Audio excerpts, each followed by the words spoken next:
Több száz, lehet, hogy több ezer emberrel dolgozik Magyarországon, és mindenki figyel rá, hogy még véletlenül se kerüljön ki Tibeti vagy tájvani zászló. Mindezt úgy, hogy ugye Európában elvileg ilyen szólásszabadság van, de nem, hogyha itt van Mici Mackó, akkor ez van.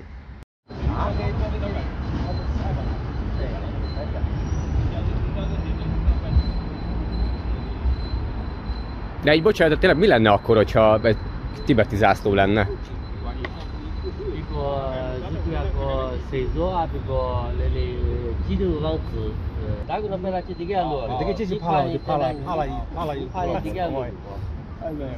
Hány perc állsz itt, Patrik? Jaj, most, de már... az urat, Ja, gyönyörű.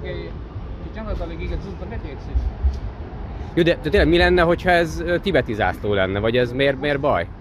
Hogy mi lenne, hogyha... Tehát milyen zászló ez itt? És mondtuk, hogy Európai Uniós, jó, de nem tibeti, nem tájvani? Igen. Nem, uniós.